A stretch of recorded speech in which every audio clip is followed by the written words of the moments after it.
hope everybody's having a fantastic ramp up to your Christmas. Of course, everybody's probably in full-on freak-out mode. You know, got to just get that right present for that special somebody, right?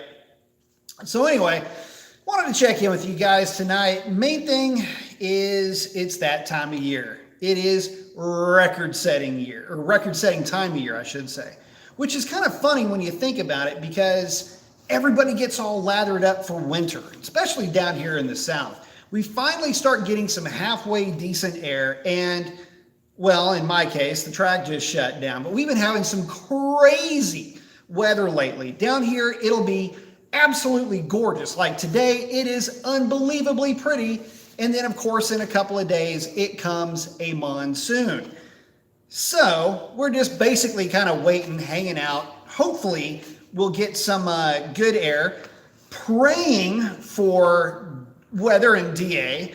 And so we'll see what ends up happening. I don't know yet, but yeah, we'll see. But January 9th is the day. So I want to talk about records. I want to talk to you guys about records and what do all of these quote unquote records even mean. So let me get to you guys real quick and then I will start talking about that good stuff. Let's see, Mike Corleone's first in the house saying, good evening, Press Mason Arm Flex. What's happening, my man?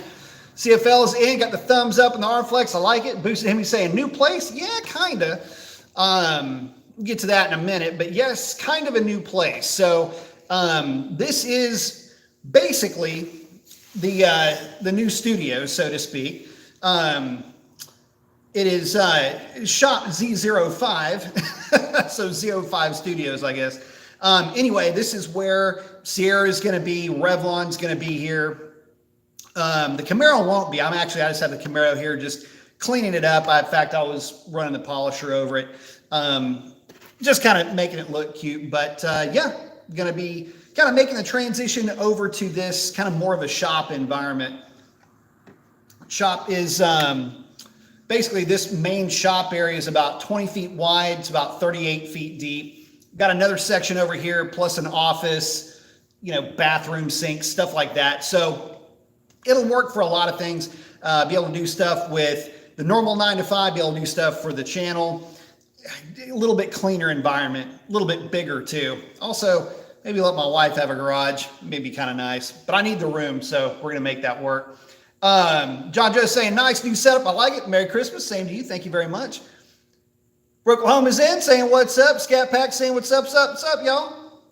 Kobe Warren saying, track is closed at Thunder Valley Raceway in Oklahoma. You want that 1080? I hear you, man. Scott's asking, you still using DBRs? So yeah, basically. Only problem is I haven't had a chance to run the things. The issue lately has just been the track hasn't been open, and there haven't been any rentals really either. So until mine, there's really nothing going on. The track will be open for test and tune on the 8th, but until then, we got no track. So, which kind of leads me to another thing about those tires. They're awesome tires for the drag strip, but you just can't really run them on the street. They'll feather up or scale up, as some guys will call it, and it just ends up being a real hassle trying to, well, for one thing, you've got to rotate them, you've got to clean them up. But the compound is really soft, and you've got about 3 or 4 really good hits, but those 3 or 4 are really the best of the only hits that you can get out of those tires in no prep conditions. But I do like them for the track. I like them because they're stable, they dead hook, they're extremely forgiving. So if you want a track only set, and if you're going to be driving around on these things, just know that no hits, no hard acceleration, or anything like that, just to keep them fresh, basically, because that compound is not a street compound at all. But that being said, they're getting me to the track, but then again, I live pretty close to the track. And I got to tell you, man, I mean, those things will hook on a dirt road. That's how good they are. So anyway, that gives you an idea as far as how those do. I like them a lot, but in terms of, you know, ET Street, are they as durable as a set of ET Streets? No, not even close. But they will hook when a set of ET Streets won't. So there is that. Boosa said, wife tossed him out. About tossed me out of the garage, I'll tell you that. No, really, I did need a bigger space, and it looks like this is going to be the one that's going to work out. So we'll see. But at any rate, wanted to talk to you guys about records and this record and that record and all this other stuff. It's funny because, obviously we're all real competitive, right? I mean, in one way, shape, or form, we're competitive in something. And everybody wants to be the best or at least be competitive. And when Revlon clicked off the 1016, 1017, and 1019, actually it was reversed that order that night in February when she went 19, 17, 16, I honestly didn't think that I had covered any real important number, but apparently those numbers meant something to somebody. And I just kind of ran with it. I was like, yeah, okay, well, if somebody's run quicker, I want to hear about it because I don't know that anybody had, especially not just running 93 octane. And, but I was hoping that somebody had. I mean, it's always cool to hear about other people's successes. As opposed to, the type of mentality that just wants to, hate on people or downplay their achievements or whatever. I'm far from it. I'm all about seeing folks win because it always drives me. And, when I see somebody doing better than me, and it could be anything like in the car thing or whatever, I'm like, damn, dude, that's awesome. But in this case, it was kind of funny because I was accused of doing some kind of stupid stuff. Like, I was accused of having a pulley. I was accused of, actually one guy said, yeah, well, check the car. I bet he's got that lower pulley. This is before the incognito pulley, I guess, really hit the streets. Like, yeah, there's got to be something going on. He's got that incognito pulley on there. Just go look for it. He's that stock upper pulley. Don't let him fool you. Like, dude, what, man? I don't have time to try to play these games. But anyway, for whatever the case is, I'm going to try to piss off some more people this year. So, I'm going to try to put the car into the 10-0s, but, it's that time of year. Everybody's trying to set a number. And so I kind of wanted to chat with you guys and get y'all's opinion of that. I mean, does it matter that the car goes that quick? The reason why I'm asking is because the Hellcat just in general is basically the yardstick for drag strip performance. It's not a roll racing platform. It's just never going to be that. It's too heavy, too much like a brick. To really excel much past, at least in my experience, at my power level anyway, you pretty much hit a brick wall at about 150, give or take. Single pulley car, like a 285 upper, you'll hit a bit of a brick wall at a bit closer to, 165, 160-ish. Double pulley cars kind of get a little bit slow, if you want to call it that. Just kind of lay over at about 180, 185. They'll all go damn near 200 miles an hour. Obviously, the pulley cars will get there quicker, but, just in my experience, that's kind of where they lay over. Don't know really where I was going with that. Anyway, fact of the matter is they're not really a roll race platform. And so all we have are these, the drag race stuff to fall back on, which is fine. I mean, each platform has its, strengths and weaknesses, I suppose. And again, the LX platform is really good at drag strip stuff. So, and not only that, but just being a big, comfy car to, take on real long road trips. And it's kind of cool that you can get one to go deep into the tens, with really nothing more than a revised transmission tune and a little bit of engine tune tweaking to make it play nice with 93 octane. So I guess the next question is, well, what is the fastest stock boost Hellcat that's running around out there? And this is where all the micro records really start to come into play. And this is really more to the value of what I wanted to chat with you guys about. When you start looking at every one of these goofy records, it starts to get a little bit like cringy. Like you almost don't even want to talk about it. It's one of the reasons why I typically won't look at records or try to find out who's got the fastest stock boost Hellcat, because stock boost Hellcat has nothing to do with pump gas, 91 or 93 octane. And you might think, well, what's the difference? Why does it matter? Well, it matters because I don't have, let me rephrase how I'm going to put, or I got to watch how I put this. I have easy access to E85. I'm not so sure that I have easy access to high quality E85 unless I want to go out and buy, like Ignite or something like that. Race gas is simply out of the question because, well, it's crazy expensive. It's race gas, for crying out loud. Stuff's 10, 12 bucks a gallon.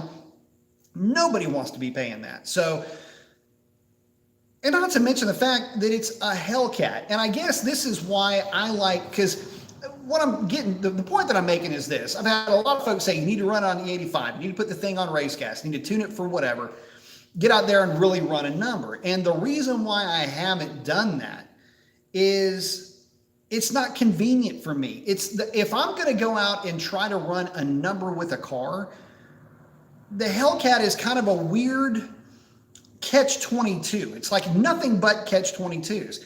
It's really fast, and it is really the yardstick that people use for drag strip performance. But it's big, it's comfy, it's heavy.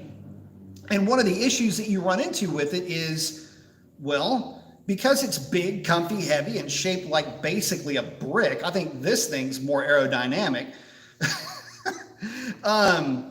It doesn't really, and it's just so heavy. Running a number in the car, I don't know. I guess I'm a little bit jaded because I've been around this stuff for so long.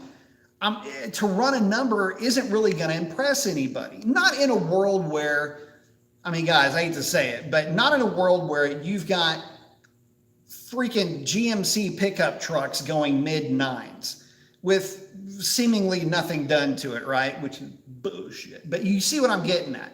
Nowadays, there are so many modded, mind you. Okay, there's a few 9-second cars from the factory. Let's be real, we ain't talking about those. And when I say 9-second, I mean a significant 9-second pass. 980, 970, something like that. The 990s are nice, don't get me wrong, and you always will get your first 9, usually in the 990s. But there's just so many of them out there. And my thought was, well, I'm just going to try to run a number on 93 octane gasoline. Just good old fashioned gasoline, the stuff that you get from Exxon, Shell, whatever. But a lot of folks were saying, well, you're selling yourself short. What, are you scared of putting a different tune on it? Okay. Yeah. Talking to the guy that load tested everybody's car at Pipes Performance. Like, really? I'm the guy that got all the data logs on these things. Nothing I'm scared less of than throwing more timing or gas or whatever at that car. But here's the thing. What would be more impressive, I guess, for me, in looking at it was if I could get that barge to run a 10.0 on 93 octane pump gas. It would obviously have to be an unbelievably crazy air.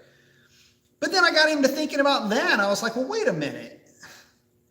This is kind of silly because everybody is going to correct that number because I always put the density altitude up. And so when you look at it from that point of view about correcting the density altitude, I've literally already run the car in 0 altitude.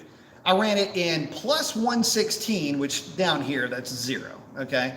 I also ran it in, I think it was minus 69 or minus 67 feet, something like that. 0, okay? Both runs were in the 1020s. And when I started looking at that, I thought, okay, well, this car basically follows DA. And if I can get, well, a negative 1,000-foot DA, then I could probably cut that down to maybe even a 10.0 or a deep teen, 1013, 1010, 1011, something like that.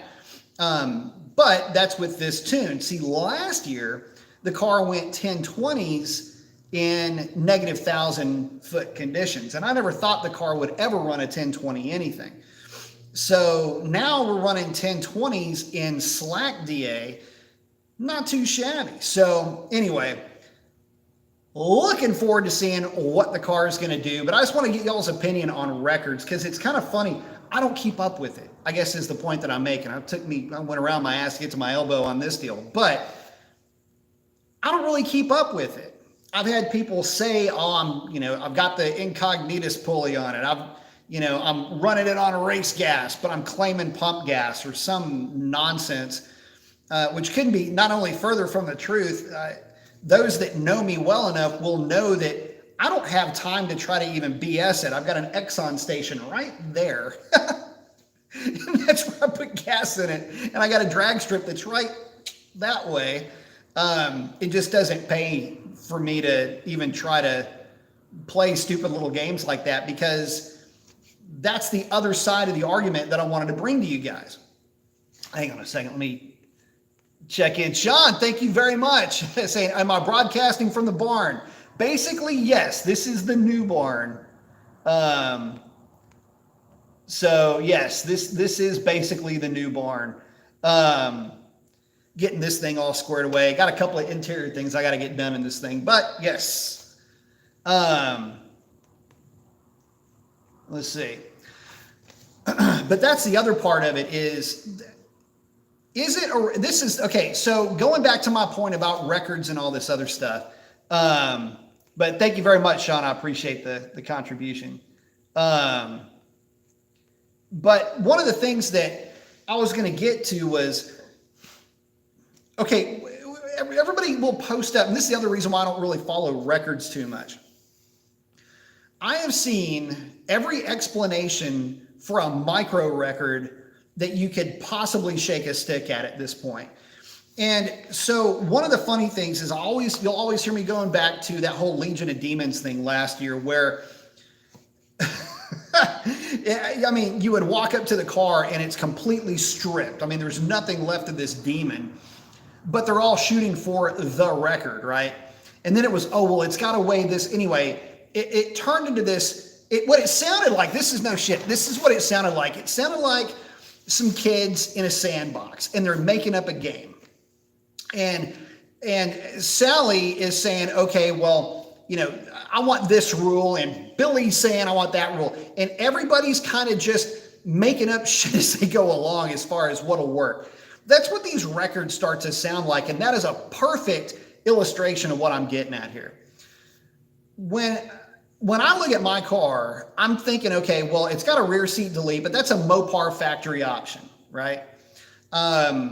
It's got a 309 gear, but that's a gear out of a Scat Pack. And not only is it a gear out of a Scat Pack, but the Redeye can be factory option with the 309, as can the Demon. It's got a upgraded drive shaft, but it's actually out of a Redeye. So that works out pretty well. And again, another factory part. With the only parts on the car that aren't factory being a set of idler pulleys, which I got just because they look better than the pieces of just chunk of rusting metal out of the front of the car. So there's that, and a set of wheels and tires. But I'm still running the passenger seat. I'm still running the factory bumper supports. I'm still running, well, for that matter, the factory airbox, the factory air filter. I'm still running all these factory parts.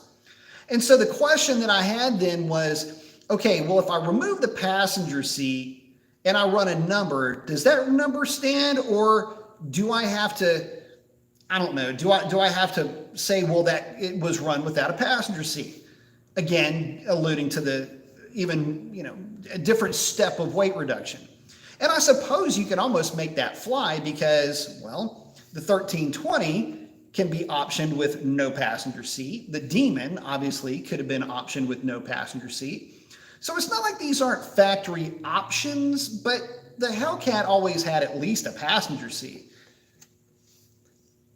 But do those things matter? And I guess the other question is, should I just take the seat out? A lot of folks have said, yeah, take the seat out. Everybody else has taken the seat out. Okay.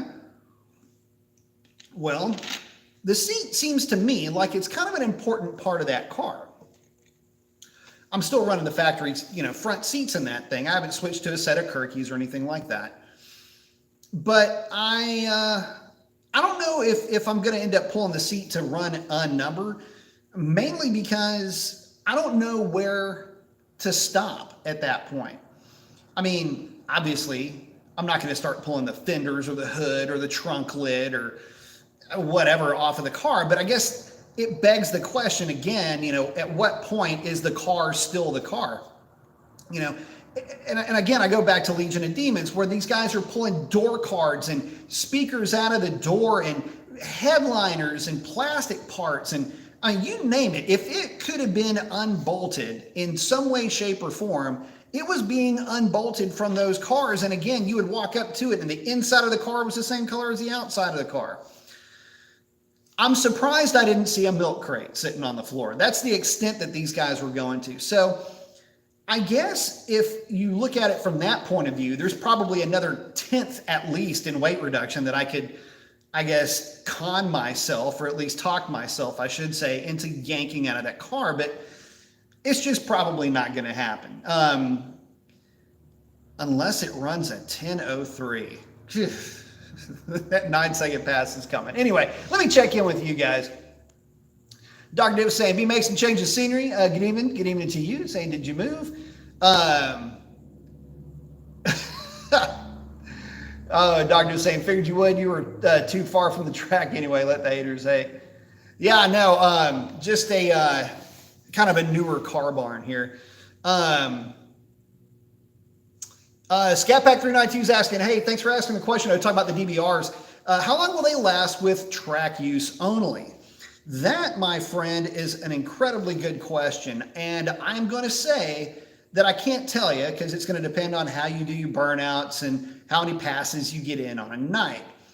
But I will say that if I'm describing it that way, you can pretty much infer that they don't last very long. Now, I will tell you that I am halfway through, literally exactly halfway through my DBRs. The DBR has roughly a 4mm tread depth. To be compared with a set of ET Street Rs, that's about a 4.5 to 5mm tread depth. So there's simply more tread on a set of ET Street Rs. The compound, though, is significantly softer with the DBRs. And so that's the one thing that you've got to take into account. I have, let me think about this. I have got on those DBRs probably 25 passes. So if you fast forward the math on that, if I've got, say, 20 passes, I'm going to say 25. If you got a Scat Pack, you don't really have to hit them that hard on the burnout.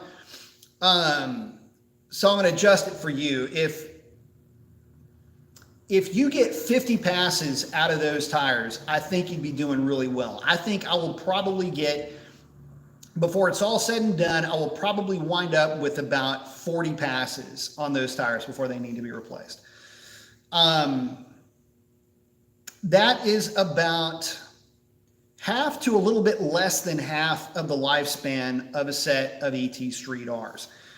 And let me put this into perspective. A set of ET Street Rs on my car, or on most guys in Mustangs, Camaros, stuff like that, guys that are actually going to the track, say you're going to the track about once or twice a month, and you're getting, say, 3 or 4 runs in every night, you're going to be somewhere between, and this is over the course of an entire year, you're going to get somewhere between 72, realistically, and about 82, 83 passes over the course of a year. Is that it adds up over time. Most guys with ET Street Rs will just get a new set of tires roughly every September or October. When the weather starts to drop, most guys will get rid of their old tires and get a new set of ET Street Rs. And I say that knowing this just from experience, not only my experience, other guys' experience, guys that I race with, folks that I know at the track. This is just kind of how we roll with ET Street Rs. For the guys that are only going, say, once a month, a set of ET Street Rs might last a couple of years. They're just going to sit in their garage and, you know, they use them. If they don't, they don't.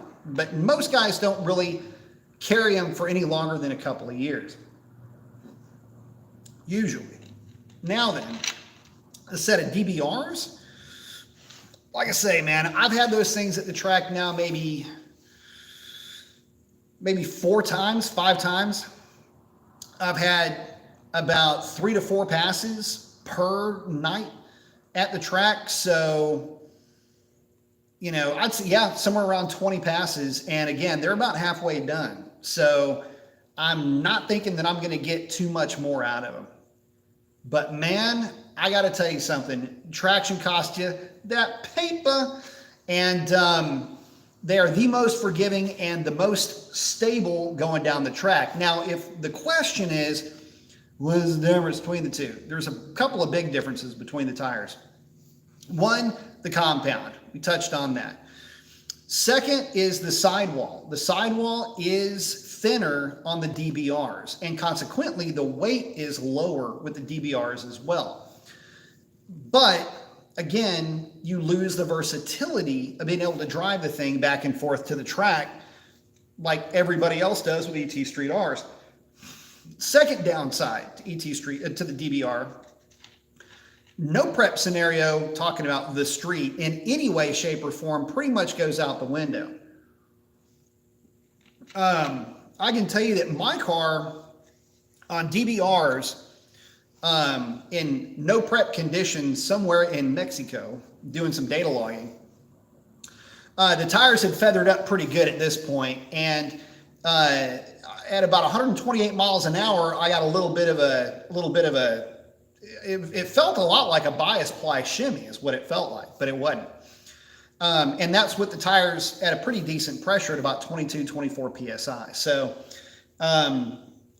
in terms of being stable in general, they're a very stable tire at speed, but I wouldn't want to carry that speed for any real length of time. I would say they're good for about a quarter mile hit at a time, whereas ET Street Rs, there's a lot of guys that use the ET Street R, usually an 18-inch variety of the ET Street R with roll racing, no prep conditions type stuff. 60 to 130, 60 to 160, that's where those tires really come into their own. For the lighter weight guys with the vets, things like that, with the big horsepower, they do just fine. So, trying to just, get you as schooled up and try to give you as much of a comparison and contrast that I can get for you for those tires. So anyway, Johnny's saying your car is kind of the giant killer category right now in stock boost. I would say that it is. I mean, it's been able to go out there and really sting some folks that she shouldn't. I will say that. Sean's asking, do you consider the Demon a legitimate factory 9-second car? Yeah, I do. I mean, look, here's the thing. Ray was able to get so both Demons that Ray had, Ray Z, we were able to get, the green one was 978, the legit record at 978. In other words, as delivered, the car ran a 978. That is with pulling the seat, but it's a Demon, and in that game, everybody doesn't have their seat in. The Redline red car went 977. Hang on, let me think about it. Yeah, 977. Little bit of a zing there, my Redline red fans. But that one went 977, and again, that was a pretty legit thing. Now, here's the question that I have, and I guess this is really, again, we start talking about records, right? This is more to the point. It's a great question that you have. Is it legitimately a 9-second car? Well, yeah, ran 970s with it. But that was in negative DA, significant negative DA. In fact, Ray ran his first 9-second pass at my track rental, was it last year, year before last? And again, I mean, that was, the DA had started to come up, but it was still a little bit negative. I guess my question is, since we don't know the details of what Pritchett did to run that 965, it's been rumored that the DA was negative. Pick a number that sounds really big, 2,000, 3,000. They're all starting to muddle together a little bit. Pass after pass after pass after pass after pass. Mass Traction was out there prepping the track. It was they ran the thing at Atco, I think. Cecil or wherever they ran the car. I don't even know, to be honest with you. I should, but I don't. Anyway, We don't know any of those details. So the way that it sits, and I've been saying this for a long time, is that on that day, for whatever it's worth, Ray's number was the only number that mattered. Number one, it was run at a event with everybody around to witness it and everybody around to be able to pick it and pull it apart. Secondly, Ray not only laid that number down, but he wrecked shop on reaction time and 60-foot time on the Nitto NTO 5s, mind you. So there's that. So there's a lot that goes into that. But what is all that correct down to a 0 altitude? I don't know. Y'all knock that out real quick. Let me know what a 970 at minus 1,200 feet, what does that correct to at 0 altitude? To be honest, I've never actually looked at that. So do that and then let me know what that number actually turns into. And that will tell you if it is legitimately a 9-second car. Because back in the day, and you'll remember this, Sean, remember when you would look at the back of the Motor Trend magazine, or was it Road and Track? And it would have all the numbers on every car that they ever tested. It'd have 0 to 60, quarter mile time, et cetera, and it would have a corrected number for quarter mile, or in some cases 0 to 62. But I remember distinctly the quarter mile being corrected. Let me see the corrected number and then we can talk. But until then, I don't know. But let me know what that number translates to. Let me know what a 977 would translate from negative 1,200 feet to 0 feet. Xcash is asking, you get a Camaro or is that somebody else's? That is my wife's car. And that is a 1992 Rally Sport 25th edition little 305 TBI car. And I freaking love driving that thing. This thing, no, it's not fast, but it'll do some things. It'll surprise me every once in a while. But it will eat up miles like you would not believe. It gets pretty good gas mileage, but no, it's not fast, but it's fun. It handles really well. One of the things I'll be doing is I've got to pull the dash out and send it off to have it rewired, refixed, and everything else. But that will be one of the things when I start doing the how-to videos again, it'll be doing that. And then of course, Sierra, who's waiting on her date with the shop, Justin. Anyway, Sierra's got a lot of work that still needs to get done to her. But again, slower than Christmas, but absolutely love this truck. This thing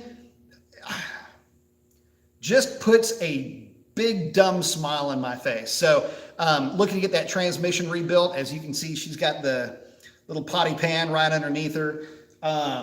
Yeah, that transmission is exploded. And that engine's got so much blow by, it's like Cheech and Chong coming out of the valve covers. But she's torquey, she runs just fine, and can't wait to get her legit on the road because I just love driving this thing. What's funny is everybody looks like, oh man, that thing's in great shape. Dude, look, this is an old movie truck. This was in a movie called The Lost Husband, the actual truck, by the way. Anyway, it's an old pickup truck to me. I mean, it's a little bit rusty. It needs some body work or stuff like that. But I'm like, yeah, screw it. I love it. I love the way it looks. You know, a little bit of rust with a little bit of cute goes a long way as far as I'm concerned. She needs a bath and I need to run the polisher over it. But, yep. Let's see. Mustang Labs checking in saying, hey, B, what's up, man? What's up, Mustang? Saying, I see you have a cousin for Camaro behind you. Oh, yeah. No, that's, I tell you what, I love driving that car, you know, and oh, it's funny. Okay, so it's funny you bring it up.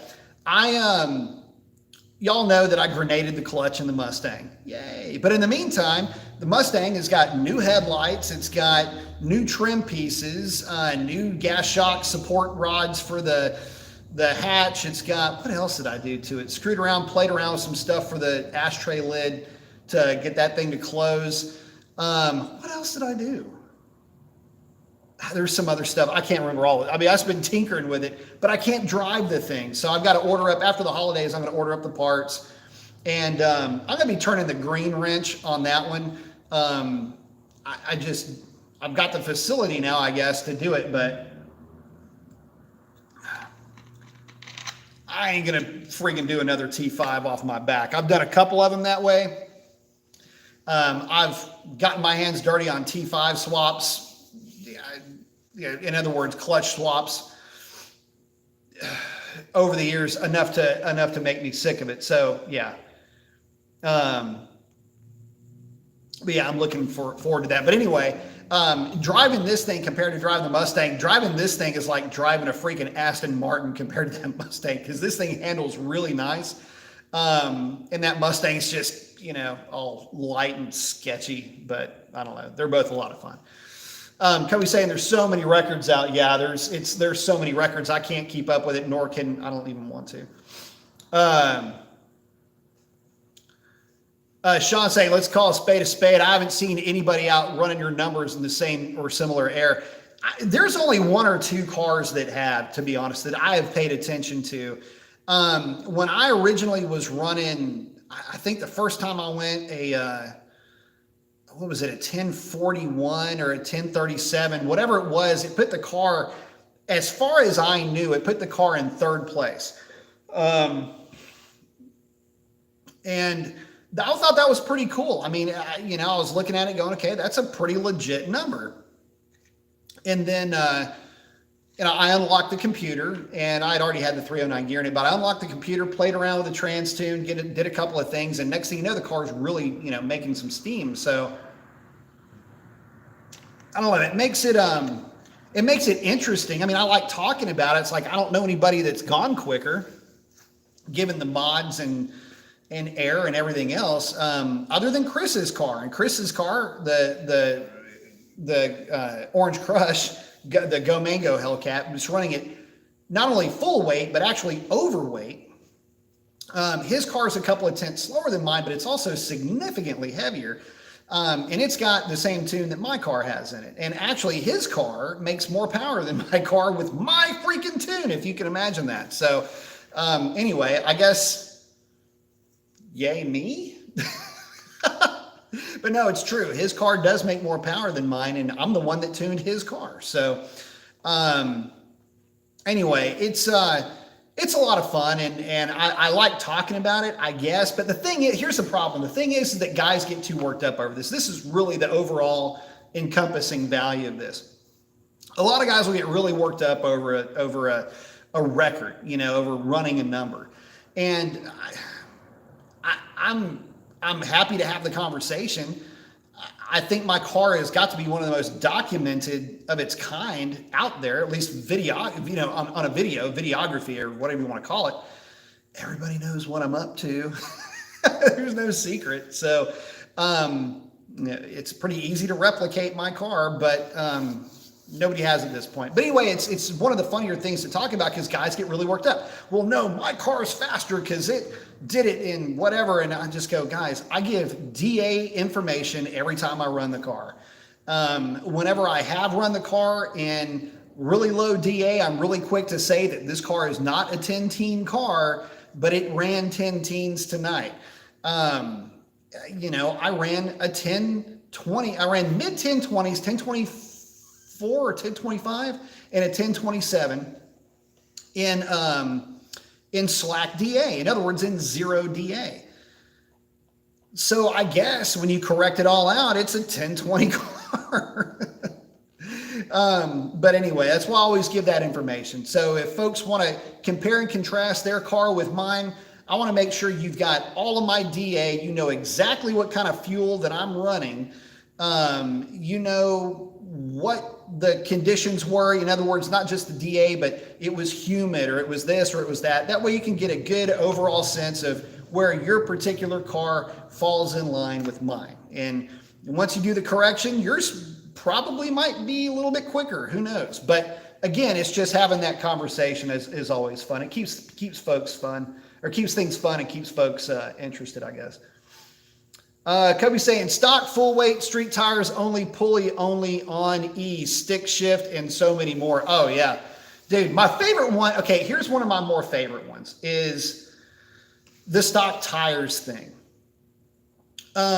I know that there, for a while, were some guys that were really trying to go after this stock tire thing. And then you could boil it down to, was it summer tires or was it the all seasons? God.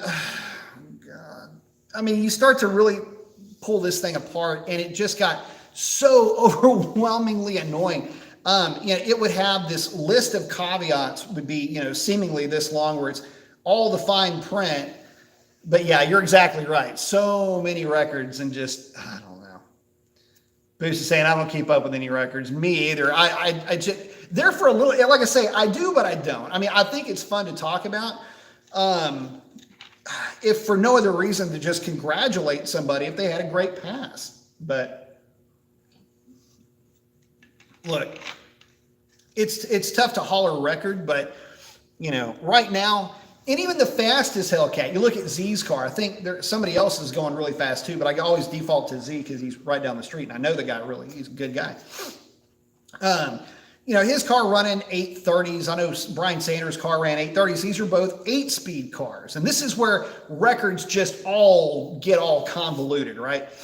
So, and so we were talking about, okay, so I'm not removing, door cards, and I'm not removing the headliner and all this other stuff, right? So let me just kind of switch gears here, but I'm not really switching gears. I'm just, I guess, changing ranges here. So I was having a conversation with a buddy of mine, and it was, okay, so you've got Z's car and Brian's car both running I think they both run 830s now. But Brian's car has a stock supercharger, although aftermarket rotating assembly, but a stock supercharger. Is it less of a Hellcat because of that?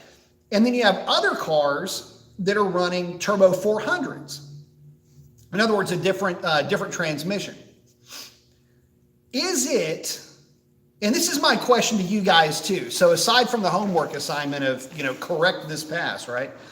Of 977 at 1,200 feet, negative 1,200 feet, what does that translate to zero altitude? Here's a question that I have to you, and I don't really know how to word it other than this. If you're running a different transmission than what came in the car, is that any different than running a different engine but the same transmission that came in the car? Now think of the mentality. It's a powertrain. They're married. They're a powertrain unit, right? A turbo 400, which is the de facto race transmission for a lot of folks. Supras have used them. Used to use them, I should say. That was a big swap. But the Hellcats, for a lot of these real high horsepower, record setting, if you want to call it, because we're still talking about records, passes, some of these guys have run turbo 400s. Is it less of a Mopar for having that transmission? Why didn't they use a 727, the torque flight? It will literally bolt to the back of the engine. Y'all know that, right? So why is it that if it's using a GM transmission, something you'd find literally in a truck that looks a lot like this one, old 3/4 ton GMC would have a turbo 400 or a turbo 350. That's got a 350, but you get the idea. So what if I put a Ford engine but had the HP90? What if it was an LS swap, but it had the HP90 transmission? I guess where I'm going with this is all of these cars that are running all of these records, when does it stop being the car and start to become just another race thing that's out there? And that's something that I wanted to try to avoid, I guess, at all costs. CFL, thank you very much. I appreciate that. Saying Merry Christmas and thank you for all of 2020's advice and help. My man, thank you so much. I truly, truly appreciate that. Your contribution dollars at work. But thank you so much. I really do appreciate that, man. Thank you so much for that. Thank you. And thank you for being part of the show too. But Oops, sorry. Gotta get back over here. That just popped up. Thank you so much. Let me get back to these guys here. Okay, just found my spot back. Okay, so the main thing though is that there's so much to kind of unpack with this stuff. Everybody wants to holler out a record, but let me ask you this. If I went out and bought a 2008 Challenger and SRT8, and I pull the 6.1 and the NAG1 out of it, and I put in a LSX 427 twin turbo setup or a nitrous setup with a turbo 400, but you couldn't tell anything other than maybe the drag pack, and the car goes out and runs mid-8s, which would be pretty easy to do. Although expensive. I say easy, it'd be easy for somebody else to do, because it ain't gonna be easy for me, because I ain't gonna do it. But you get the idea. It's kind of a thought experiment. Is it still a Mopar? I don't know. At what point did it quit being a Mopar? I guess the engine, right? I mean, that's always the heartbeat. That's always the, like, again, the thing that you look at as far as that's what made that car. The Hemi is what made that car. Well, to some, yeah. But if you're not going to have a problem swapping out to a turbo 400, what's the difference at that point? Oh, and then there's guys that are running the 9-inch rear end conversion. So think about it. This is how it could actually go down. You do a 9-inch Ford rear end conversion. You have a GM transmission and a Mopar engine. So Mopar engine, GM transmission, Ford rear end, and somebody could holler that they've set the Mopar Challenger or Charger record. But did you really? And then you go in and look at it and you go, okay, well, maybe they had an aftermarket hood. Maybe they had aftermarket fenders and there was stuff taken out of the car. You start to really condense this thing down. At what point does it just turn into bullshit? I guess is really what I'm asking, because I don't know. That's up for debate, I'm sure. But let me know what you guys think. Let me keep going here so I don't get too far behind. Let's see. Oh, Dr. Div's saying the rear seat delete just looks better. I'll agree with that 100%. I'll agree with that, and I'll take it a step further. The rear seat in a Challenger is a joke. First of all, why does it even fold down? Do you realize that in a Challenger, you can't fold the folding seat down? It hits the chair that's sitting in front of it. And the only way that you can fold that portion of the rear seat down is to move the seat so far forward that you can't sit in it. So it doesn't need to have a rear seat anyway. It's a completely pointless thing. But I get it, man. Yeah, if nobody's sitting back there, why even have it? Modern Red saying it's super silly at this point. It's almost one mod is one record, another mod it's another, man. So true. James is saying the only record that matters is your own personal record. Hell, as far as I'm concerned, if I run it like I drive it, I don't even take the car seats out if I'm at the track. I like it. And that's how Chris is with his car. Listen, that is his street setup. He drives it to the track. He drives it home. Takes it to grab burgers. I mean, that's the way that car rolls to and from wherever he's going. So that's kind of a cool deal, and that's how he runs his car. Slash saying, so you're saying I can use a milk crate for a seat and the guys running at the racetrack won't say anything to me? I don't know, man. Listen, try it. Let me know how it works out. X-Cat saying, I'm thinking about getting another Corvette. Should I get a C4 LT1 or C5 LS1? I want an autocross mountain car machine. Get the C5, man. Listen, y'all know I love me some LT4, or LT1 rather, and LT4 for that matter. But love the LT1, love the way that it drives, love the way that thing gets down the road. I miss like crazy my C4. But I got to tell you that between the two, the LS1 is far and away a better package all the way around. So, and it's infinitely upgradable, so much easier to deal with. not near the electrical problems with the C5 that you would have had with the C4. So that's what I would go with. CFL saying, I like the fact you show it with no cheating whatsoever and destroy the integrity of the car where it looks like it's a theft recovery car. Dude, totally, right? Like, it was so funny that you mention it like that, because one of the things that I said, so last year, I went on a shit talking spree that I could not turn off. And one of the things that I asked was, damn, man, did you find this thing at the swap meet? What happened to that thing? It looked like it had been stolen, gutted, and then given back to the owner. I mean, it was like, what the shit, man? I mean, it was, you get where I'm going with it. So let's see. Robert saying, hello, everyone. What's up? Robert saying, took your advice and increased the PSI on my Tri-5Rs to 24 PSI with a good burnout and launch. Went from a 12.6 at 11.5 to an 11.6 at 116. Thank you. Ah, man. Glad we could help, my friend. Just remember that it's a radial, and this is where a lot of guys get it wrong. Radials do not do well at low pressure. They have a tendency to cup. That the tread footprint itself will actually kind of arc under when you try to run them at too low of a pressure. Bias plies, you can get away with that because the sidewall is nice and thin. Even the DBRs, they're a radial.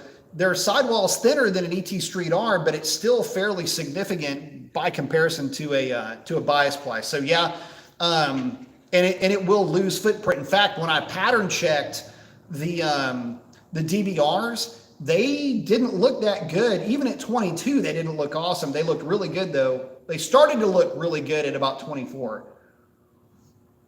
So yeah, all of the radials, guys, I do not suggest going any less than 22. Some guys like 20, and I'm not going to say that that's a bad number, but me personally, I like no less than 22.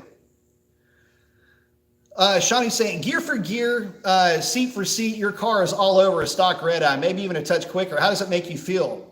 Delightful. So guys, there was no secret. What I wanted to do is I wanted to Redeye my Hellcat. And I knew that there were some things going on with the Redeyes that Hellcat owners can exploit. There's a couple of weaknesses with the Redeye, and one of those problems is that 2.7 liter supercharger generates a lot of heat. And when I say a lot of heat, I mean a lot of heat compared to the 2.4.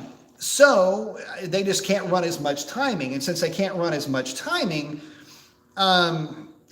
boost for boost, you can kind of get away with some things with a Hellcat that you can't get away with a Redeye.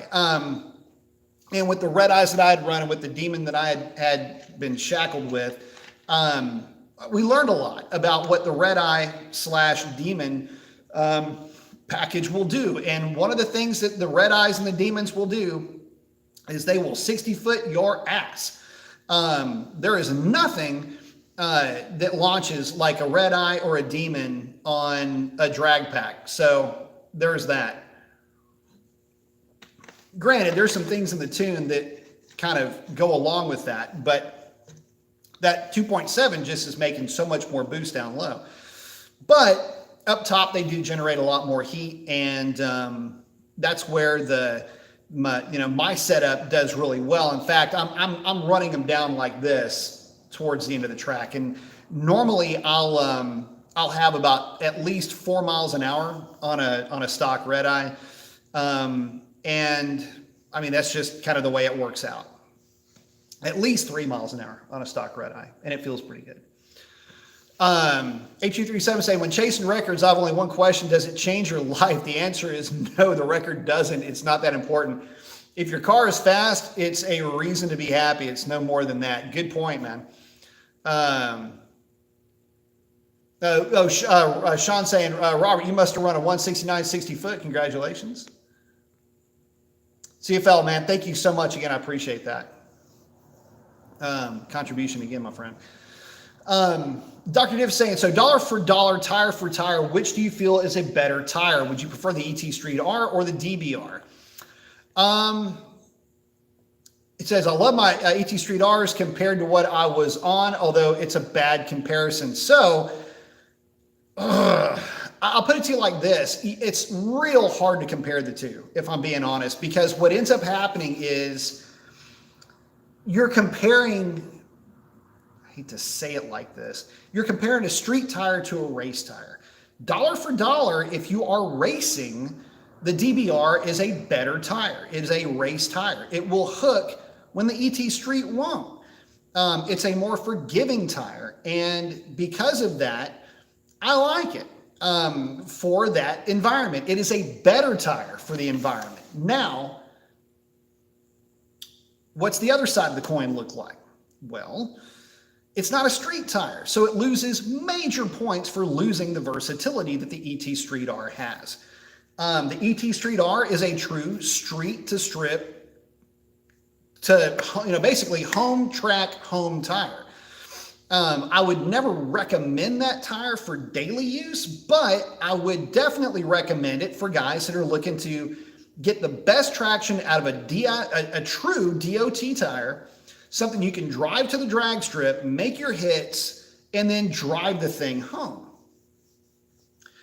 Hoosier's in the process of working on a tire that will also do that as well.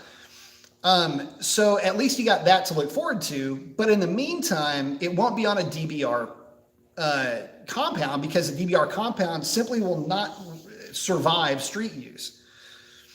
So in saying all of that, dollar for dollar, tire for tire, when you start to add up value, not to mention the longevity of the current compound versus, compound versus compound, there's really no comparing that tire to an ET Street R.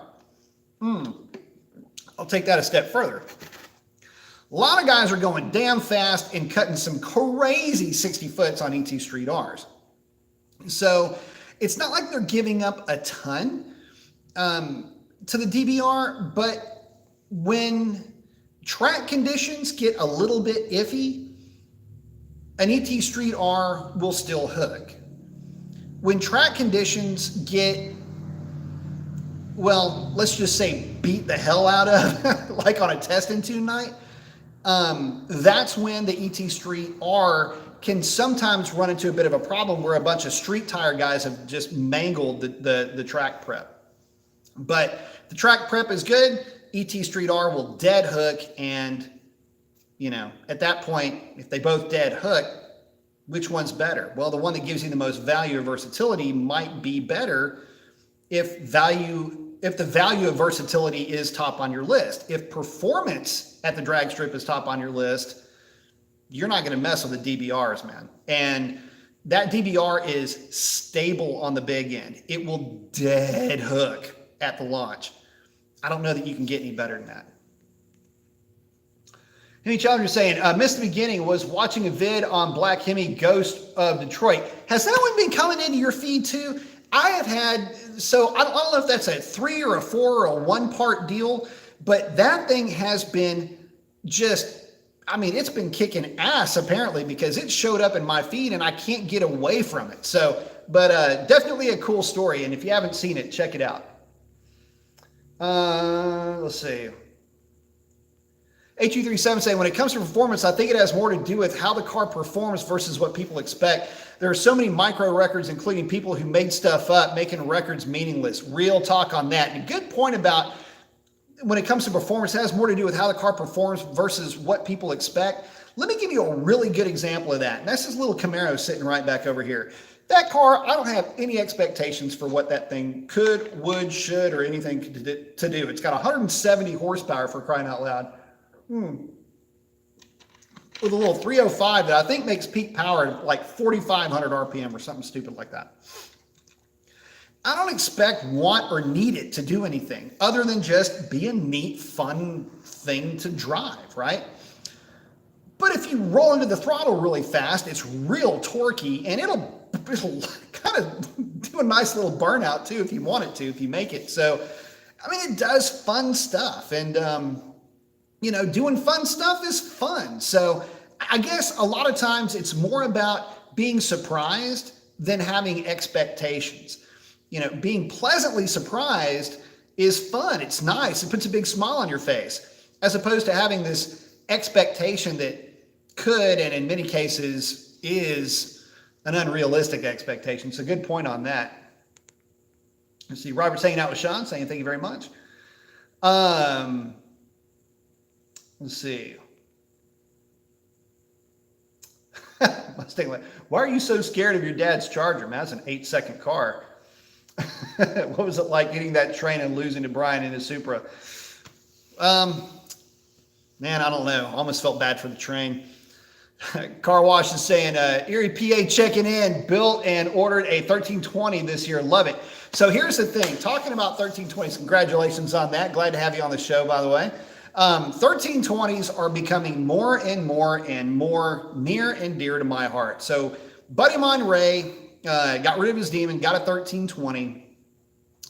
And it looks like he may have picked up another one too. The guy's collecting these things like Pringles or something. I tell you guys something, if you haven't, so one of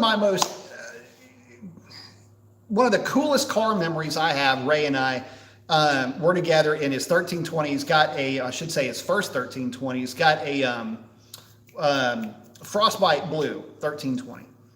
And he came out to the drag strip, both of us, and the drag strip was closed. And so we spent the next couple of hours out here somewhere near Mexico, in Mexico, I should say. Anyway, making a bunch of street hits with his car. And it was so much fun because you can use every bit of the power in that car and it will train you and teach you to be a much better driver. If you hit the launch just right, those Nexans will dead hook. And by the way, we were running those Nexans at 32 PSI. That's right, guys. We're running those Nexans at as delivered pressure. And again, you got to remember, this is Ray, the guy that set not one, but the only two actual Hellcat, the only two Demon records that I feel are legitimate. Not that I had anything to do with it, but kind of did. Anyway, you get the idea. But this is a car that on the street, if you nail the launch, by the way, those cars are as delivered. That's the reason why I say that. This car, again, as delivered, 32 PSI. You nail the launch, she'll dead hook. But if you don't, she will get a little bit of tire spin on you. Between me and him driving that car, we were going head to head, back to back to back to back to back to back to back to back to back to back hits. With if I ran a 1230, he'd run a 1230. If I ran a 1240, he'd run a 1230. Anyway, long story short, it was so much fun, and he ended up beating me. And rightfully so. Ray's an unbelievably good driver. He ended up beating me. We were within it. We were dead even, actually. We were 12-3, 12-3, 12-3, 12-3 at one point. And finally, I think he clipped me with a 12-2. So after run after run after run after run after run. Anyway, the moral of this story is this. A 1320 on the street will go low 12s, okay? As delivered with two guys in the car, both of us over 200 pounds each. What was funny about that whole thing, though, was it brought something really into focus for me, and that was just how much fun the 392 really is. And it kind of sucks when we start talking about these 9-second cars and 8-second cars and 7-second cars. Those cars, they're still, although the faster you go, less and less legit that street car moniker will actually be. But I think you get the idea. All of those are basically still kind of street cars until you get into the 7s, really. That car, being a 12-second car on the street, obviously would do 11s on a drag strip, prepared drag strip. But being able to use every ounce of power that you had, and I mean everything. I mean, and the cool thing about it, by the way, the 1320 has a actual drag racing time slip. It's not like the old Mopars where you had 0 to 60, 0 to 100, yada, yada, yada. This one, it'll have, just like a drag strip, you've got a 60-foot time, not 0 to 60. You've got a 330, you've got 1,000 foot, you got a 660 foot, you've got mile an hour for everything. So as he's making the pass, I'm watching the screen and I'm just, okay, 0 to 60. Oh, damn, 3, 4, or whatever it was, and so we're just going down it was so much fun. I can't even tell you how much fun that car is and how much fun you're going to have with it. And it is easily one of my favorite cars that I've ever driven. So there's that. And this is, by the way, coming from somebody that was going about the 1320. Boy, have I turned around on that car. Let's see. Doctor saying, when you're ready. I'm ready now. I don't think there's anything else to do. I do have to take off. It is a toolbox truck, so I got to take off that portion of the toolbox. Right, I'm pointing at it right here. There you go. I got to take off that portion of the toolbox because that's where the bolt is to the leaf spring. But everything is either in the cab or in the back of the truck. It's ready to go. Just needs a bath. But I'll give you a shout tomorrow. We'll start working that out after the holidays. Cody saying, what up, B? Can't wait to start modding my Escape. Was thinking about doing a turbo K&N or green filter and bigger injectors and grippy tires. Go for it, brother. It'll be fun. Shawnee's saying, late model restoration is going to open up a new wing with all the money you're giving them for your 89. So, yeah, that's funny you should mention that. Summit is about to get a lot of that money. So it's got them getting a new flywheel, obviously new pilot bearing, and then a McLeod clutch. It's just basically it's a 400 horse clutch. That car doesn't need any more than that. At the flywheel, it might be making close to that, but it's not really that close to it, but, yeah, it's a good running car. It doesn't need much more clutch than that. Because it's never going to go to the drag strip. That thing's just there because that's the other thing that I did. I did the ECU relocate. So for you guys that are in the Fox bodies, you'll know what I'm talking about. I relocated the ECU from the passenger footwell to underneath the passenger seat. I know I was forgetting something. And I just did that just a couple of days ago.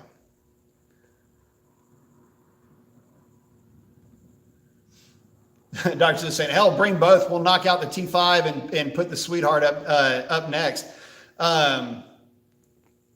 Man, I'm just going to run that thing down here local. I got a guy that'll come pick it up and drag it down there for me. So, Doctor was saying, yeah, the Mustang won't take but a couple hours, and on the trans, yeah, with a lift and a trans jack, it's actually not bad. So about 100 years ago, God, this is going so far back in time. The first shop that I ever did any work for was a shop called Flat Rate in Pearland. Unfortunately, the owner of the shop's not with us anymore, but I ran the dyno for him and had bloody knuckles on a lot of people's Mustangs over the years.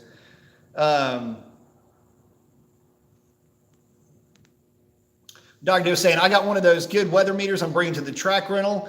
I've yet to see it go negative here during our cold spike, but it's 130 or less, which it might as well be. Don't watch it either. Sean, thank you very much. Saying Merry Christmas. Hope Santa brings nice DA this January. No kidding. Thank you, Sean. I appreciate that, brother. Yeah, no kidding. Fingers crossed, guys. Prayers for weather.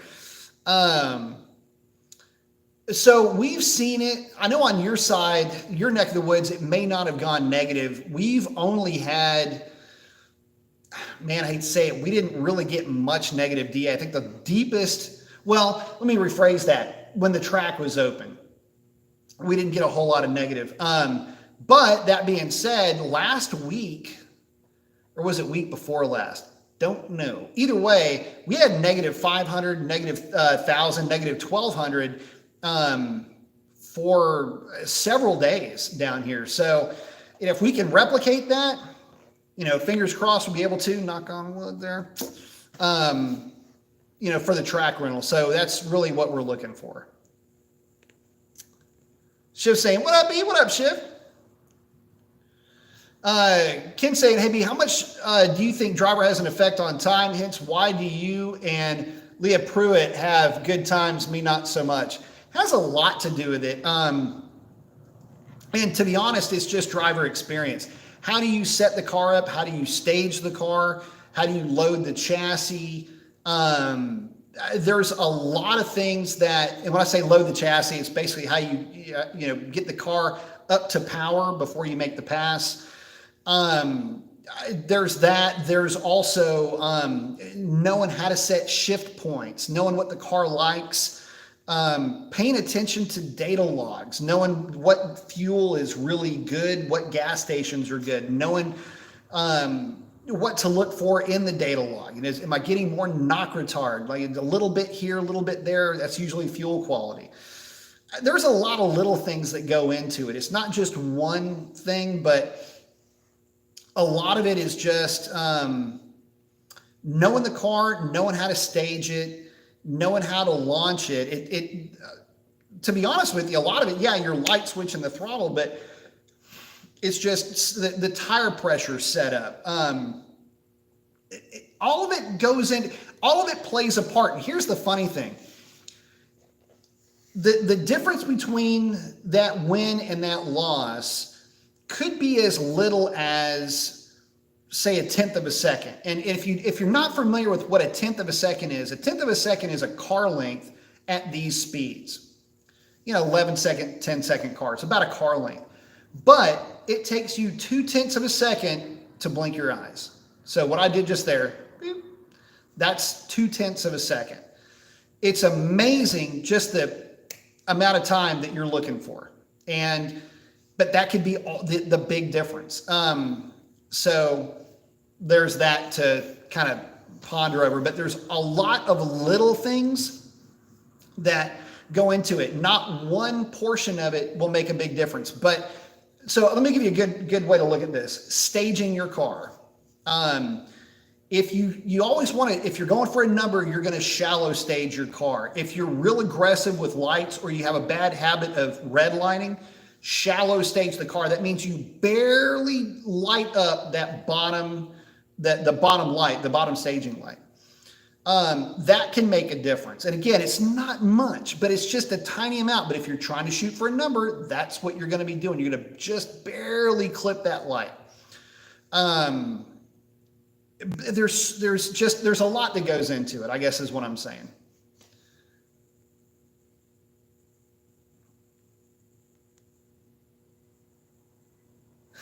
Slash is saying, go ahead. Shawnee's saying, why a Turbo 400 over a C6 or a 727? Parts availability normally. Even though a C6 you can get everything for. But Turbo 400s, maybe they're more plentiful. I don't know. Honestly, I have no idea. Let's see. Shiv's asking, does a 16 Scat Pack M6 come equipped with MDS? No, it does not. None of the manual cars have MDS. HE37 saying, people chase a number or record, get obsessed over it, and going to the drag strip isn't fun. My slow 6-cylinder Mustang runs low 12s.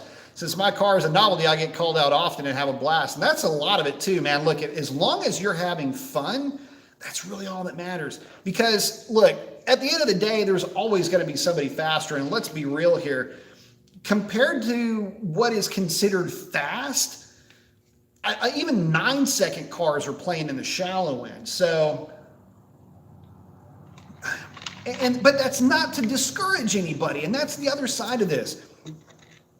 I hate the ET queens that are out there. What started off as a really nice car now may as well be a pro mod. That's the type of thing that can really, it can turn off certain people. Like, it's just not worth it to, get out there and listen to some smug asshole talk about, my car runs 782. It's like, nobody cares about that. Let me ask you something. How many freaking chicks will pine over taking a ride in your 782 shit box? That's something to think about, right? Like, you're not trap and hide with this thing, so don't worry about what it traps in the quarter mile. These things are just fun, man. This is what people do. This is a lifestyle that we're all a part of.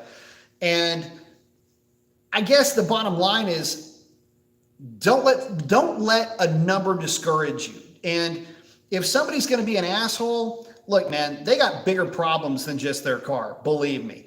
And just know that. And I will normally dismiss the garden variety asshole, although I have been known to kind of lose my shit on people from time to time. But for the most part, you guys know what's up, man. I mean, nothing but good vibes and nothing but having fun. And the rest of it is, if somebody wants to get negative about it, that's on them. But, yeah, I like going faster and I like trying to improve what I'm doing. But that's not to sit there and wave a flag. It's just, look, man, if again, like I said earlier, if somebody's faster and is doing better, I'm your biggest cheerleader, man. So, congrats to it.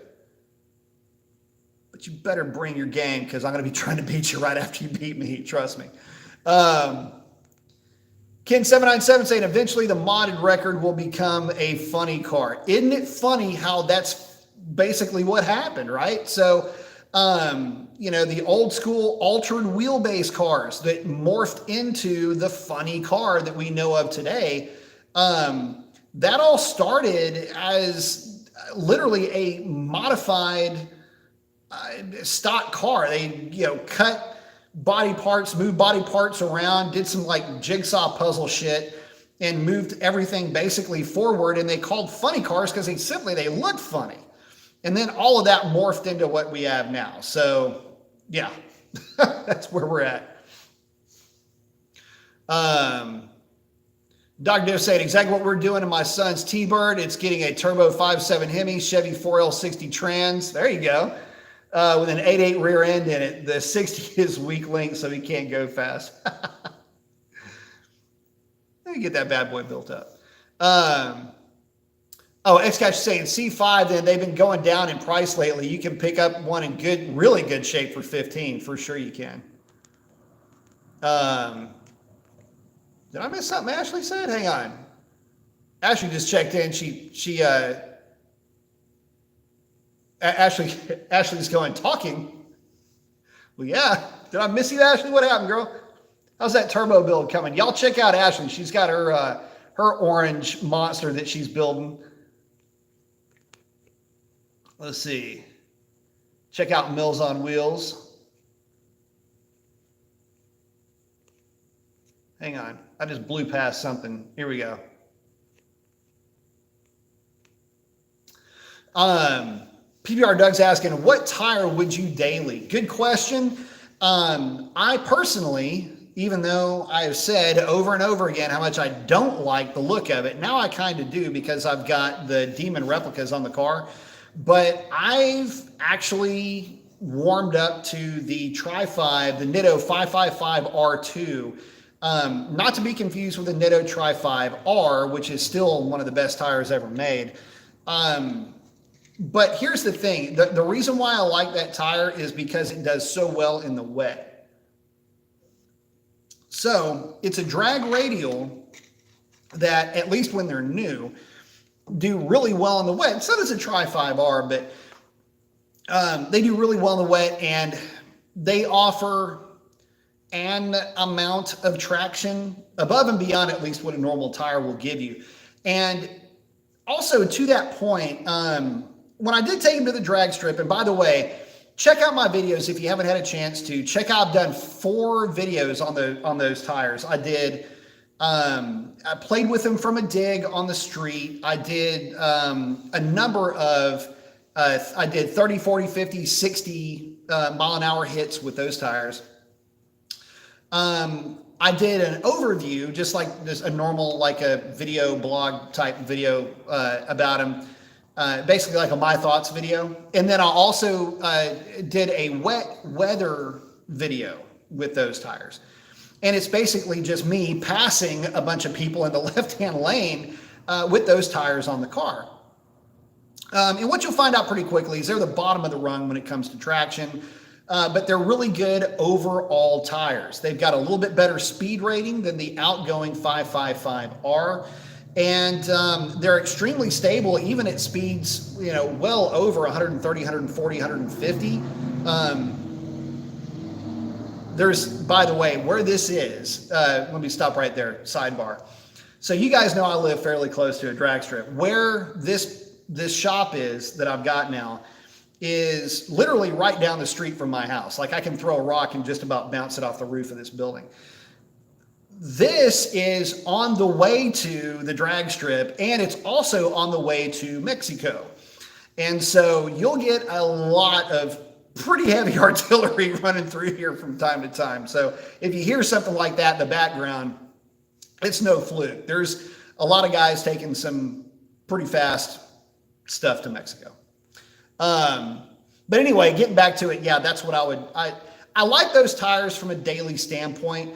Tires that I don't like, I didn't really fall in love with the Mickey Thompson ET Street SS. That tire didn't do a lot for me on the street. So there's that. I've only had one set, so, might have been a fluke, but yeah, those tires didn't really, I don't know, wasn't in love with them. But anyway, I would say the Nittos would be a good daily tire. And once Hoosier releases their STS line, then I'll be able to test those, and we'll see how those do. Looking forward to getting you guys that info. HU37, good question. If you have a 500 horsepower car, is the Mickey Thompson ET Street R significantly better than the ET Street SS? I'm going to say, yeah, it is. It's a significantly better tire overall than the ET Street SS. The reason for that is the tread pattern. There's a couple of things going on there. First thing is you've got a tread pattern with still it's not as soft as a DBR, but it's still fairly soft. And they will just kind of make a mess of the vertical, I guess you could call them, the swipes is what I'm trying to get at. Anyway, it'll kind of make a mess of those. It'll tear them up a little bit. But the ET Street R wears, this chair's got cup holders. What am I thinking, dude? I'm an idiot. The ET Street R just wears really, really well, though. Significantly better than the ET Street SS. If you're looking for a daily set, go with the Nittos. The ET Street SS is, I think, would be kind of overkill for what you're going for. If you're doing a lot of street hits and you only have one set of wheels, the ET Street SS will technically be better because it's a softer compound and it'll hook a little bit better on the street, but it's not like this huge difference better than, like I said, a Tri-5Rs, for example, on the street. The older look, the better looking Nitto, by the way. But for outright performance, you're just not going to touch the ET Street R. It's actually almost not even fair to compare the two. Now, that being said, at the drag strip, got a buddy of mine that ran ET Street SSs for a while with his Hellcat, and this is a Hellcat that's, over 600 horsepower to the rear wheels, about 650 at the time. The car was cutting 153, 154, 152, 60 foots, like nothing. I mean, things were dead hooking at the drag strip. Now, that's at a point in time where that drag strip had some really good track prep. So there's at least that to consider. But I don't know. If I'm comparing the two, it's kind of hard to compare the two, kind of apples and oranges. But I mean, I'm picking the ET Street Rs if I've got an extra set of wheels and tires for sure. Ryan's asking a couple of questions here. In a few weeks, I'm putting a 285 B Woody and tune on my A8 Hellcat. What wheel and tire setup will I need to hook from 40 and 60 rolls? Well, I'm running the 10.5 inch wide replica Demon wheels on the back of my car. Well, Demons all the way around. So I would say those that, a 20, if you want to stick with 20s, from a 60, the Nitto Tri-5Rs will still hook, but not from a 40. And really, to be honest with you, with a 285, you're kind of done with 40 roll hits. I mean, you're going to need something like an ET Street R with a dedicated wheel and tire setup, like a set of not well Bogarts, but Bravado 18-inch.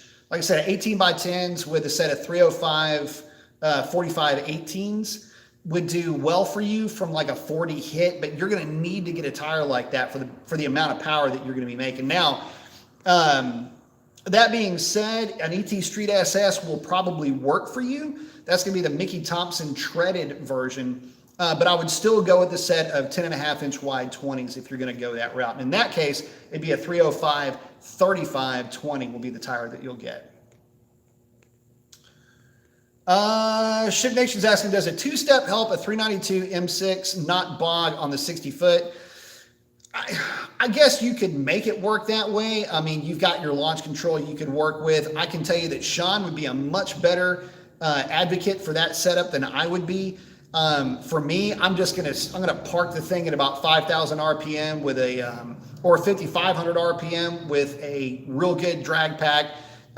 When I see that third yellow, I am gonna sidestep the clutch and I'm gonna mat the throttle. I think in that case you would want to do the shift. Somebody's out there playing already. You would want to do the shift line mod. Also, if you're not familiar with that, just Google it. It'll kind of walk you through the procedure. There's a governor in the shift line that will basically limit the volume of fluid going to your slave cylinder on the clutch. A lot of guys will want to remove that. Helps the clutch actuate more quickly. Let's see. Ryan saying, and I've heard good things about the 309, but I can hardly hook as it is, let alone when I make 750 wheel horsepower. I love the 309 gear. We've been running 309s and 285 cars now for a while. It's really kind of a happy place for it. The 262 is a little bit easier to manage, and if you are dealing with questionable track prep, it's a better way to go to stick with a 262. You'll also have a little bit less potential issues with predictive shift algorithms getting a little bit quirky. When you start going with a 309 gear, you can get shift yipping and things like that. But all things considered, there's nothing wrong with the 262 gear. There's some camps out there that still would prefer the 262 for a number of reasons. I'm a little bit of a 309 fan. I'm going to stay that way, at least at that power level. But yeah, forget about traction on the street because it ain't going to happen. And even then, I mean, you're still, like I say, for the drag strip, ET Street Rs, if you get a 309 gear, do your third gear burnout, get them nice and hot, 7-second burnout, see smoke coming out of both sides, roll off, move forward, and stay out of the water box when you do your burnouts, please. Always, if you're going to roll through, do a real quick blip to get the tires wet, roll up about 4 or 5 feet, then do your burnout there. Don't do your burnout blowing water all over the inside of your fender well. Warhead saying third gen. Yep, there she is. Just kind of hanging out. Speed Freak saying, got in late, new garage, the Camaro 2. Super cool, brother. Yep, yeah, tonight it's more GM garage. But, yep, hanging out with Sierra and the Camaro. Let's see. Oh, XCat is saying people are complaining about transmission while the Mustang, Camaro, and Challenger have been using TR6060 for years and T5, T56 before that. Yep. 6060 is a good transmission. Ashley's checking in saying, thanks. The turbo build is going good. Got them both mounted and about to put the engine back together and back in. Nice. Get some times out of that thing. HU37 saying, my favorite is when people get the soundproofing out of their car. They're fast at the drag strip. The owner gets a headache while driving it otherwise. Well, and that's the other thing too, streetability is a very subjective thing. And,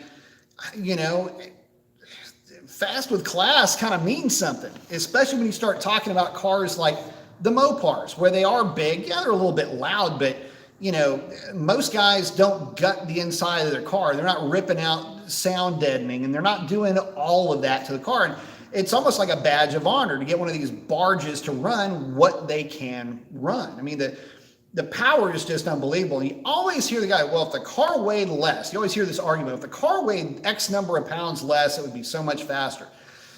Yeah, maybe, but you wouldn't have bought it if the car weighed less than that, because it wouldn't be the car that you bought. So look, if my aunt had a package, she'd be my uncle. And I don't like looking at it like that. I like looking at it from the point of view that this thing, whatever it is, big, comfy, good looking, butch ass ride that I've got, will dip into the tens deeply, mind you. And that's a lot of fun. So gotta tell you, I'm having a lot of fun with it. Let's see. Slime Coot is saying, I have a drag pack set up for, set for Hellcat at the track. Would you still run the Tri-5 R2 for the street or something else? I mean, if you have a drag pack, then yeah, run the R2s for the street, because they're just a street tire. Look, if you're running the R2s, think of it like this. R2s, Tri-5R, ET Street SS doesn't really fall into this category. And it's a bit of a stretch to even say that the Tri-5Rs do, although I have been caught in a monsoon with with the Rs and didn't really have a problem, but they were also fairly fresh as well. They are a performance enhanced, think of it like this. It's a traction enhanced street tire. But for me, it's more of a safety question. I don't like any of the summer or all season tires on the back of a car that makes the kind of power that these things make. And I'm not even talking about just Hellcats, Redeyes, or the like. I'm talking about our brothers and sisters with the hot rodded Mustangs and the Camaros and the GTOs and the Corvettes and all of the fast cars that we've got out there. From a safety point of view, you don't need to, when you get above, say, 450 horsepower to the rear wheels, Mustang, Dyno Jet, it really doesn't matter.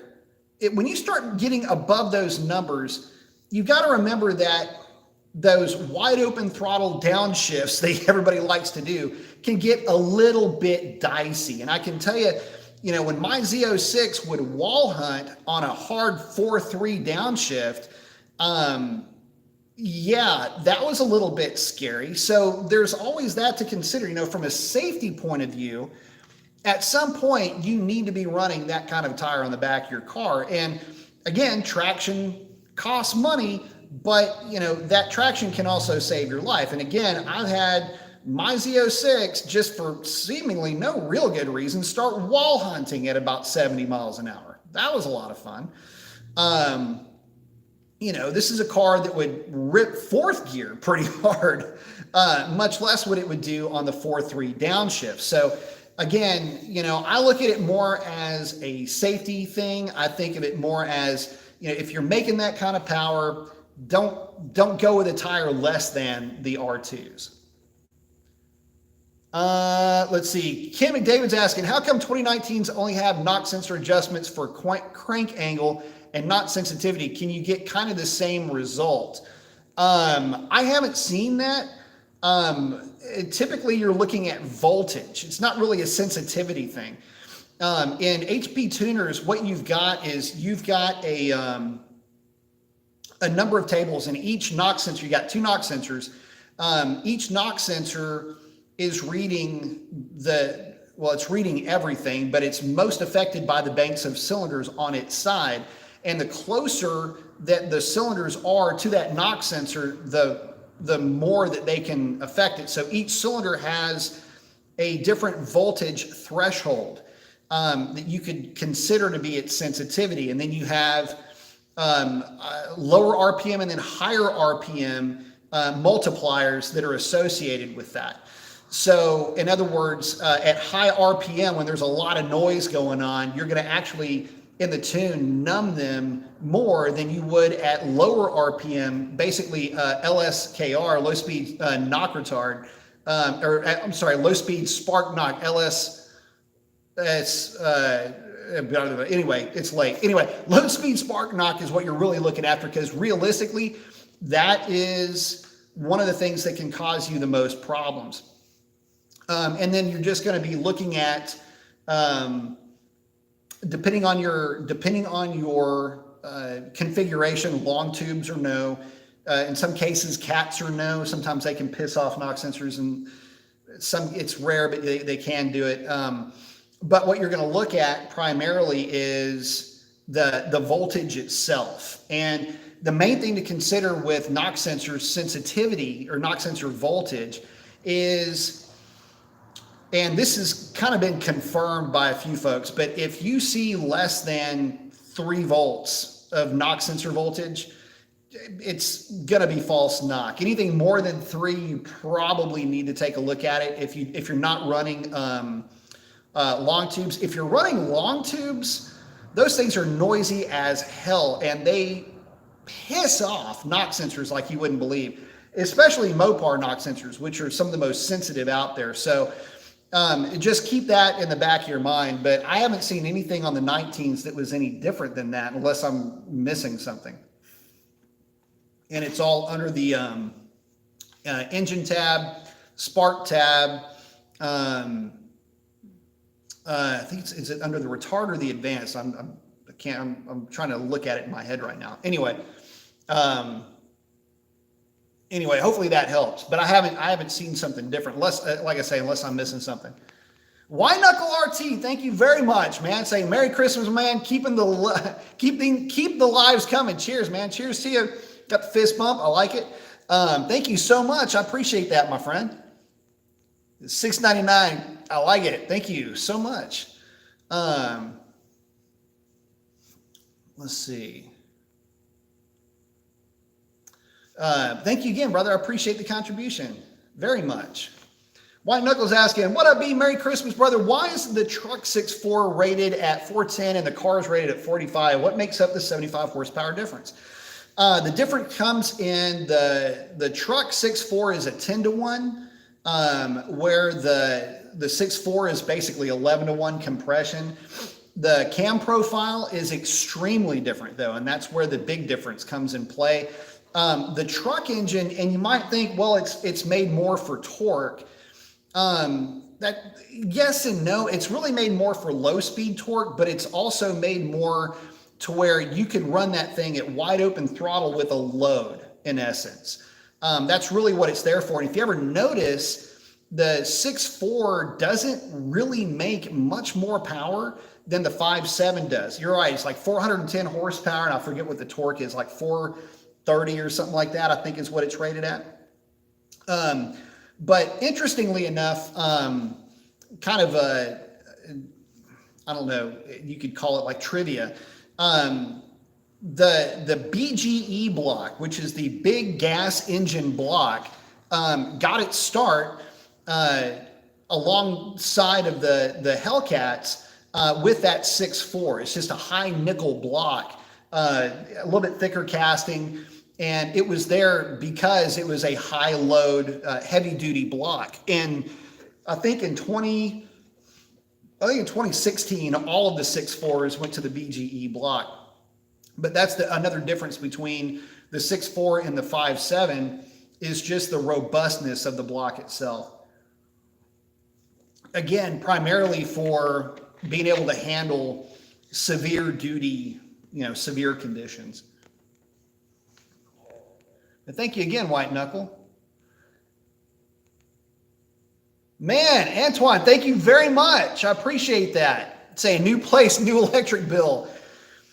My man, if you only knew the half of that. So it took me, and thank you very much, man, I really do appreciate that.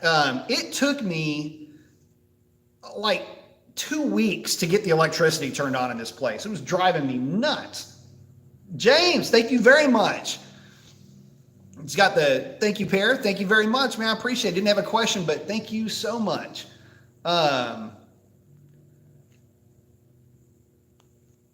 Thank you all very much for the contribution, guys. It means a ton to me. It really does.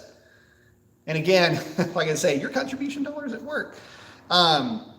So what I've been up to really with the Camaro, I got my machine polisher over there. I was basically just polishing this thing, trying to get it to look cute. Paint's, I'm not going to say rough. It's just, it's been touched up over the years. So getting it cleaned up, getting this guy cleaned up, and was polishing up on Revlon also. next I'll be going back over the Mustang.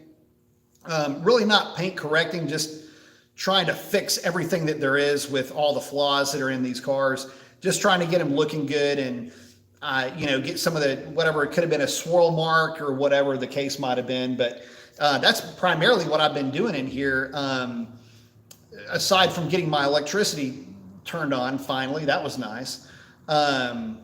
Still getting permitting and everything else lined up for the place. So good times. But that's what we're up to.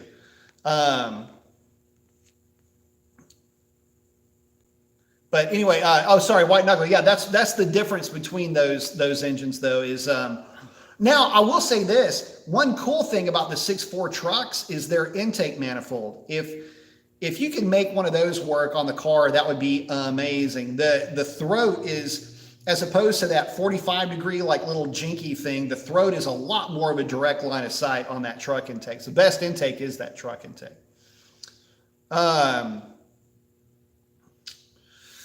Let's see. James asking, hey Mason, what are your thoughts on using a non-VVT versus VVT cam for good horsepower gains coupled with nitrous and methanol combination in a 392, a ported head, 6.1 intake manifold?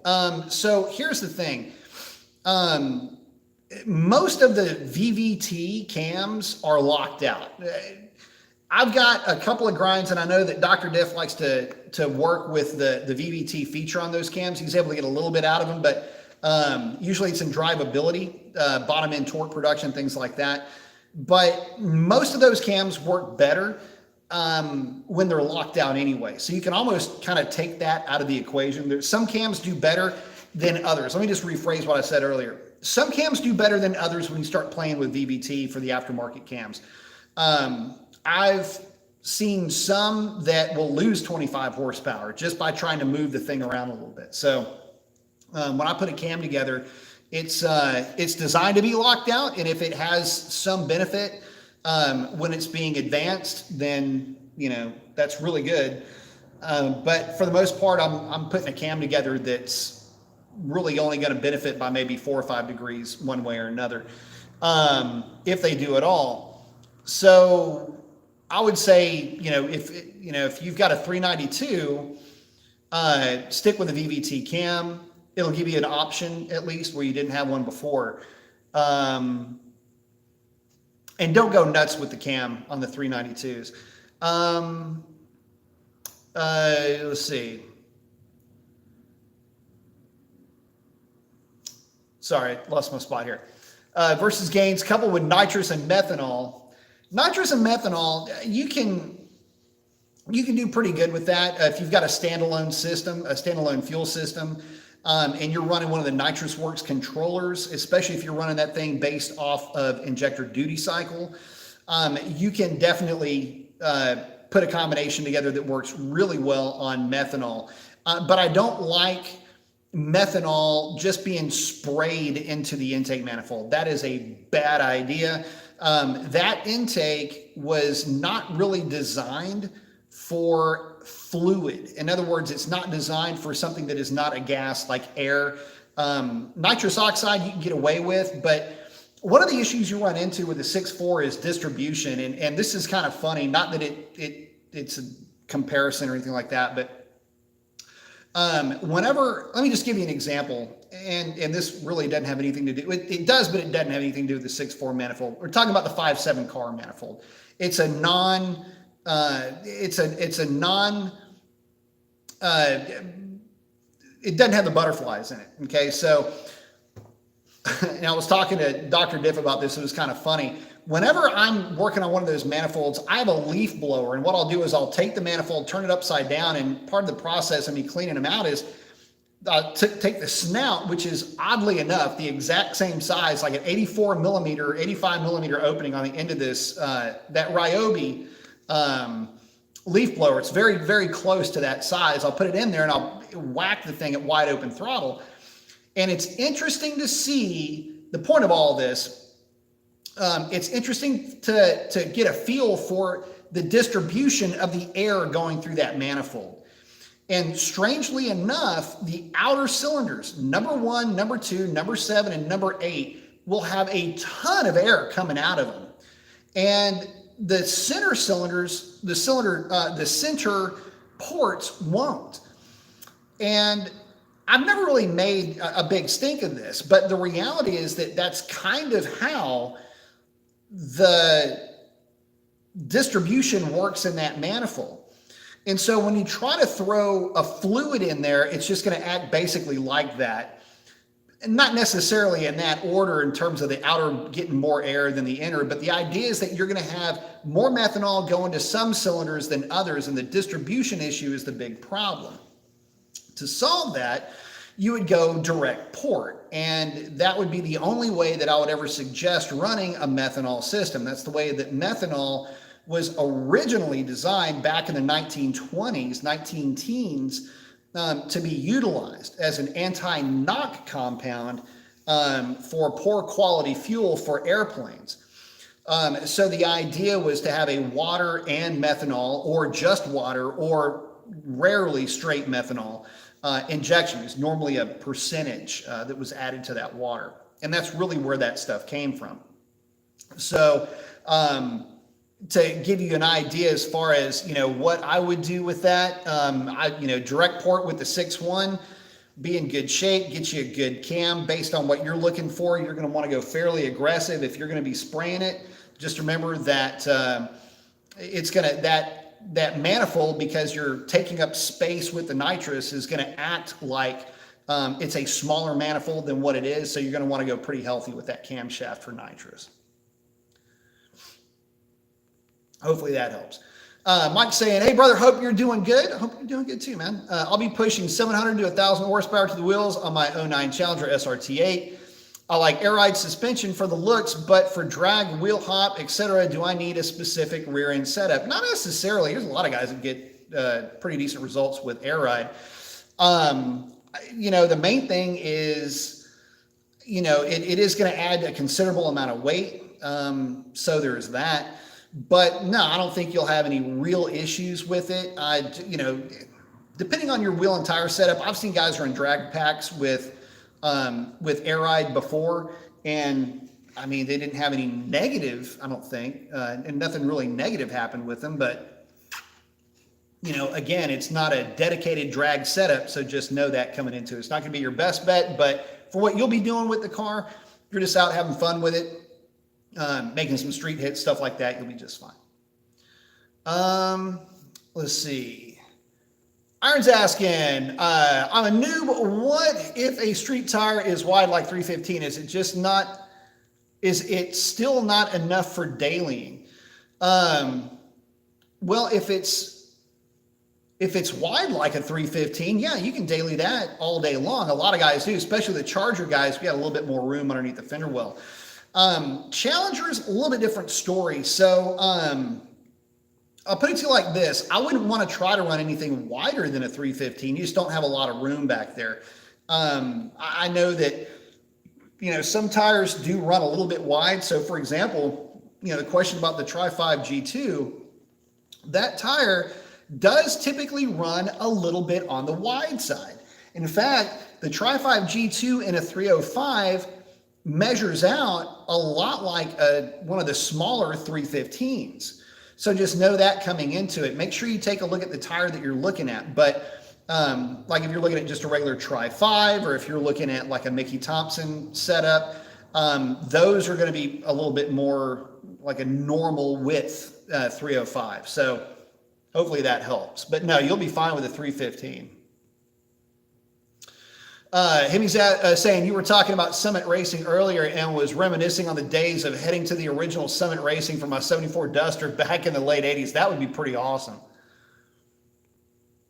But yeah, they're going to be getting some of my money. In fact, my shopping cart's full. I'm going to be waiting until after the holidays to pick that up. And again, Antoine, thank you very much. And James, thank you very much as well.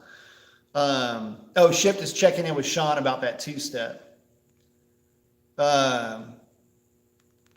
James said, question was below white knuckle, comment donation. Did I already get to that? It was below white knuckle. What did I miss?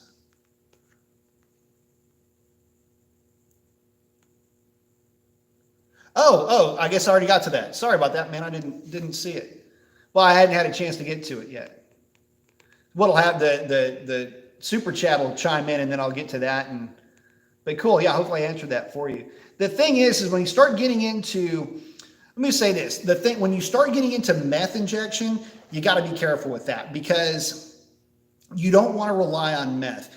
I had one of the spookiest vehicles I had ever messed with.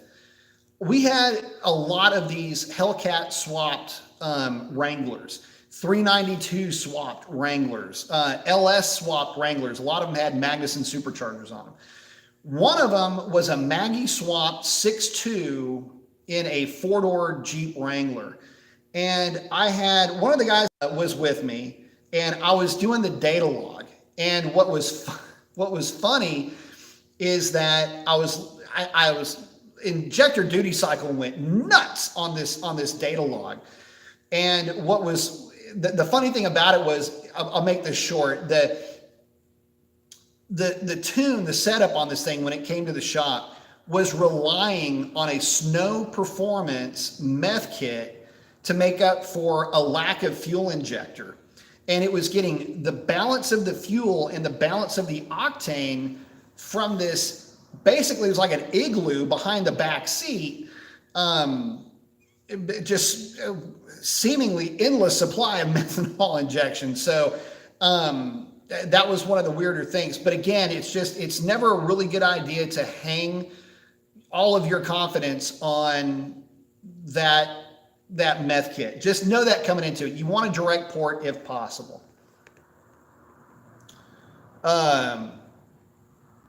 Shift Nation saying, thanks, B. What you mentioned, is that the restrictor mod for the M6? Yes, it is. I did that well with the second gear skip shift delete harness. What a difference. So stupid it comes like that from the OEM. I don't understand it. A lot of that has to do with trying to make the car a little bit easier to drive. But yes, that is exactly what I was talking about. One of the weirdest things that I would have never, as from an engineering point of view, I'd have never even thought to engineer that. James saying, thanks for the reply, brother. Appreciate your outstanding support, man. Thank you very much. HU37 is asking, are you planning on getting a lift for your garage? The price has come down over the last few years. Cost is relatively reasonable. Probably not. If I got anything, it would be a service lift, but I don't even think I'll do that with this. This is going to be really more, for the show. I'm also going to use it for some other things as well. So it's going to be multi-use space in essence. And I really don't have at that point, it would kind of take away from the other things that I'll be doing in here. So basically it'll just be a place for Sierra and Revlon to hang out. Dr. Div is out saying, y'all have a good one. Love the show. Hit the thumbs up. Thank y'all for sure. Good seeing you, brother. I'll give you a shout, manana.